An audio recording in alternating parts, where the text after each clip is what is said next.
It's the year 570 BCE, and you're about to enter a city that will haunt human imagination for the next 2,600 years. A city whose walls were called one of the seven wonders of the ancient world. A city whose very name became synonymous with both paradise and power. Babylon. Tonight you'll walk through the legendary Ishtar Gate, covered in blue glazed brick so vivid that fragments of it will still glow in museums millennia from now. You'll stand in the shadow of the Etemenanki, the Tower of Babel, the tallest structure on earth. And finally, you'll climb. Up stone steps, through terraces of impossible greenery, to the hanging gardens themselves. But first, you have to reach the city. The sun is setting, the desert heat is fading, and ahead, rising from the sand like a dream made solid, the walls of Babylon wait. Let's begin. Your sandals meet stone, not sand, but actual paved road beneath your feet. This is the Royal Road, one of the great highways of the ancient world. The sun hangs low ahead, a disk of molten amber that sets the western sky ablaze in layers of orange, violet, and rose. The wind that baked you all day has shifted. On the horizon, a dark line interrupts the endless flat. Walls, but not like any walls you've imagined. Look at the width of the structure ahead.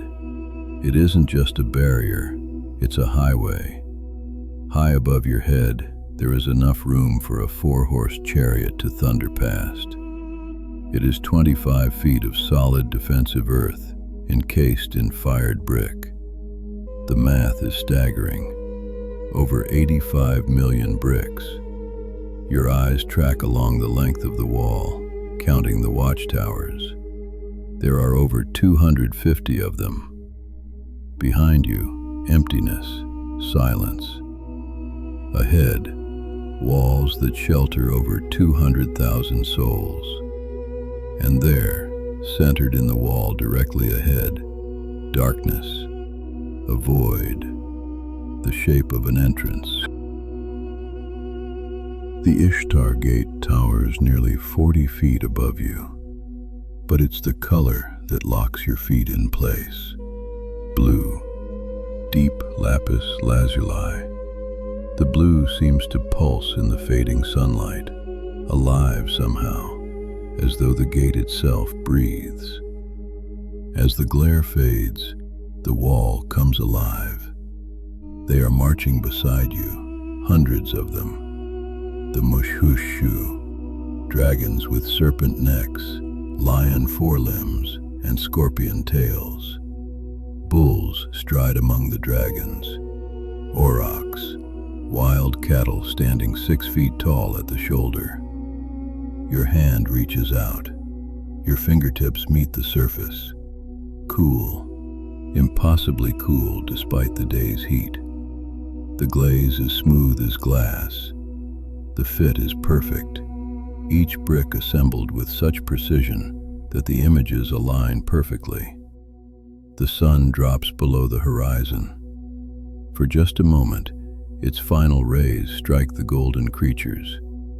The dragons writhe. The bulls paw at the ground. Your foot lifts, steps forward. The shadow of the Ishtar Gate falls across you. The passage darkens as you walk deeper. Then, ahead, light returns. The corridor opens. The city waits beyond. The Processional Way stretches ahead, impossibly straight, impossibly precise.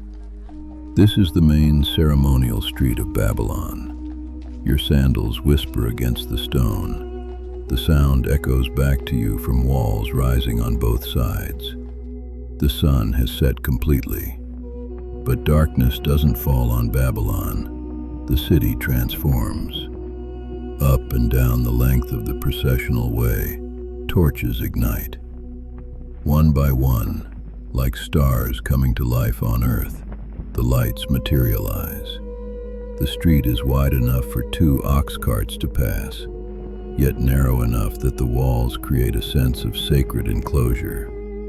Ahead, where the processional way continues its perfectly straight path, a shape begins to emerge. A mountain that shouldn't exist. The tower stops you mid-step. The Etemenanki, the Tower of Babel.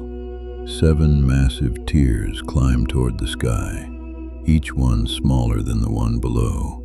You tilt your head back to find the top. You keep tilting. The structure consumes the sky.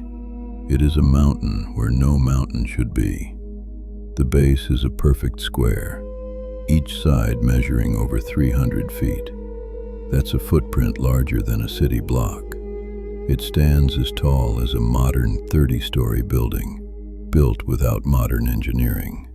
Each tier represents a stage in the cosmic order. Black for the underworld, white for Earth, blue glazed brick for the sky itself, and at the very top, gold leaf covering the temple of Marduk.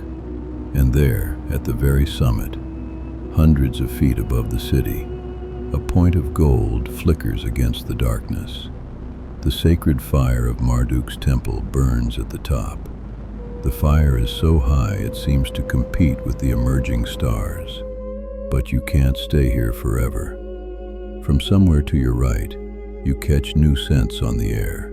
Spices, bread, smoke. The market district lies that way. The market district settles into evening. The street ahead is barely wide enough for 2 people to pass. Clay houses rise 2 and 3 stories on either side. The stalls are mostly packed away. Rolled carpets lean against walls, their patterns just visible in the lamplight. You pause beside a basket left near a doorway. Saffron. The red gold threads are unmistakable even in twilight. Beside it, frankincense resin. The smell already hangs in the air, sweet, mysterious. Soft light spills from windows, the warm, flickering orange of oil lamps. From inside the clay houses, voices drift out. A woman laughs. A child asks a question. Bowls scrape against each other. You pass a doorway where an elderly woman sits on a low stool, sorting lentils by lamplight. She glances up, a small nod, then back to her work. The sounds of the market fade as you walk deeper, and ahead, beneath the voices, you begin to hear something new. Water. The Euphrates stretches before you, wide, dark, ancient. This is one of the 4 rivers that flowed from Eden, according to the oldest texts. The water is perhaps 200 feet wide here. A crescent moon hangs in the black velvet sky, mirroring the river below. The moon's reflection lies on the surface like broken silver. Boats cluster along the bank like sleeping creatures. Round guffas, basket boats made of reed and bitumen, bobbing on the water like oversized corks. Wood meets water in steady rhythm. Palm trees line the bank, their silhouettes unmistakable. The breeze moves through the palm fronds with a sound like distant rain. Then you hear them, the frogs. The bank erupts in a chorus. You kneel at the water's edge. Your hand dips in. The coolness startles, wonderful after the day's warmth. The current tugs gently at your fingers, a reminder that this water has traveled 1,700 miles to be here. You rise from the steps. The cool mist clings to you. There is one more wonder to see. Looming ahead, a mountain stands where no mountain should exist. The Hanging Gardens of Babylon. The structure rises in terraces, tier upon tier of massive stone archways supporting platforms that climb over 75 feet into the night sky. Vines drape from every surface.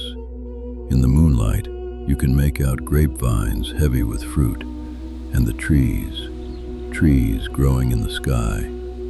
Cedar from Lebanon, you can smell it. But it's the water that truly defies belief. You hear it before you fully understand what you're hearing. A sound like rainfall, constant and rhythmic. Water cascades down the face of the gardens. The water has to come from somewhere. The Babylonians accomplished this through the screw pump. You can hear them working, a mechanical groaning. Bronze screws inside cylinders, turned constantly by slaves. The screws never stop. The air changes as you approach the base of the gardens. Humidity. You feel it on your skin. New scents reach you. Jasmine, sweet and intoxicating. Stone stairs lead upward into the terraces. You begin to climb. The first terrace closes around you like entering a forest. The temperature drops noticeably.